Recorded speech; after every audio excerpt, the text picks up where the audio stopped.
दिल्ली में विधानसभा चुनाव है और उसके लिए सभी पार्टियां अपनी अपनी तरफ से प्रचार कर रही हैं। इसी कड़ी में घोषणा पत्र भी लगातार जारी किए जा रहे हैं। बीजेपी की तरफ से घोषणा पत्र का पार्ट 2 आज जारी किया गया है और इस घोषणा पत्र में कई बड़ी जो घोषणाएं बीजेपी की तरफ से की गई है। हालांकि बीजेपी ने इसे संकल्प पत्र नाम दिया है। मेरे साथ मेरे सहयोगी शेखर जुड़े, उनसे जानते हैं कि इस संकल्प पत्र पार्ट 2 में बीजेपी ने क्या क्या ऐलान किए हैं। सबसे पहले बताइए कि क्या क्या ऐलान किए हैं।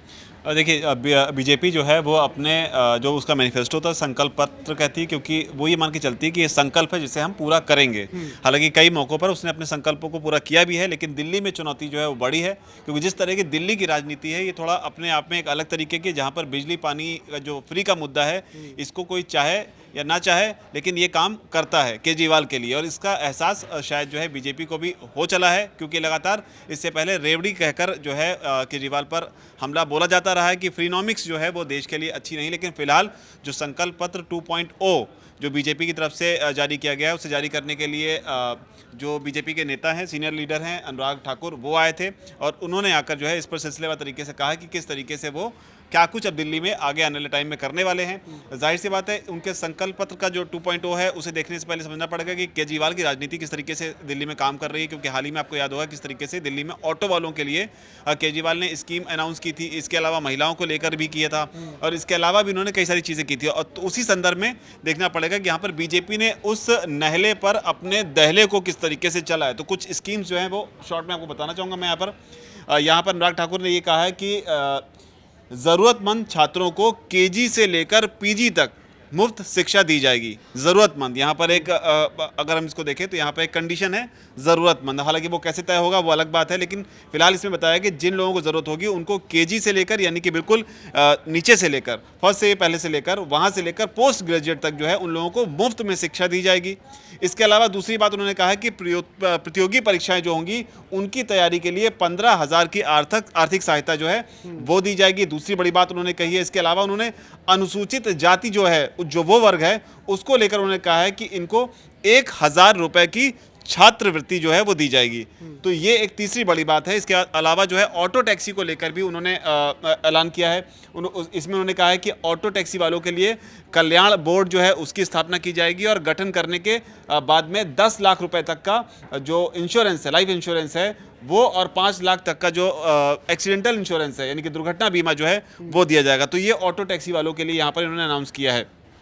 इसके अलावा ऑटो में भी उन्होंने शिक्षा का एक नया कॉम्बो बनाया है। उसमें यह है कि उच्च शिक्षा प्राप्त करने वाले ऑटो टैक्सी चालकों के जो बच्चे हैं उनको भी छात्रवृत्ति दी जाएगी और ऑटो की बीमा की जो प्रीमियम है उसमें रियायत दी जाएगी। तो ये ऑटो वालों के लिए है। उसके अलावा हाउस हेल्प की अगर बात करें, जो लोग घरों में काम करते हैं उनके लिए, घरेलू सहायकों के लिए उनको भी मान्यता दी जाएगी। तो ये ऐलान जो है बीजेपी की तरफ से किया गया है अपने संकल्प पत्र 2.0 में। उसके अलावा कहा है कि इनके लिए कल्याणकारी योजनाएं जो हैं वो शुरू की जाएंगी हाउस हेल्प के लिए।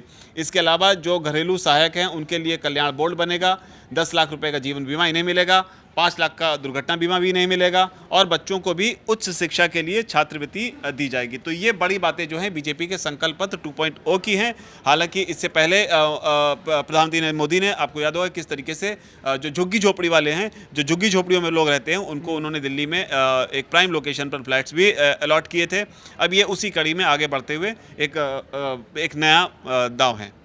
जहां झुग्गी वहीं घर, इस तरह से पीएम मोदी ने जो अनाउंस किए थे और जो घर दिए थे, उनकी चाबियां सौंपी थी, वो समझ में आता है। लेकिन शेखर, जिस तरह से पहले बीजेपी की तरफ से ये प्रचारित किया गया कि आम आदमी पार्टी या दिल्ली में जिस तरह से रेवड़ी कल्चर चल रहा है, फ्री बीज बांटी जा रही हैं, अब चुनाव में बीजेपी और कांग्रेस भी कहीं ना कहीं फ्री बीज की तरफ जाती हुई दिख रही है। यानी कि सभी पार्टियों ने अब ये मान लिया है कि यही एक तरीका है दिल्ली में की सत्ता में लौटने का। आप इससे सहमत लग रहे हैं कि क्या बीजेपी के इन वादों पर दिल्ली की जनता इस बार भरोसा कर पाएगी? देखिए, जो डेवलपमेंट है वो सस्टेनेबल होना चाहिए। ऐसी स्कीम्स होनी चाहिए जिसका प्रभाव लॉन्ग रन में हो।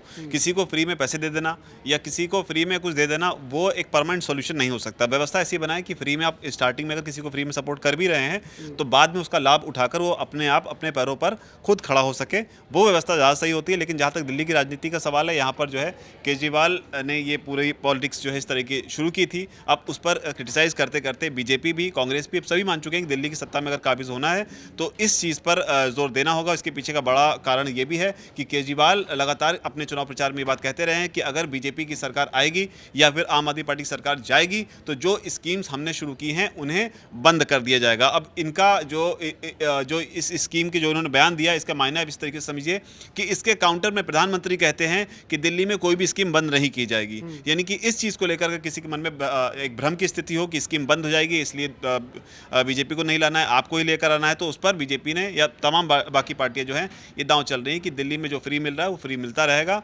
और आगे आप हमें मौका दें।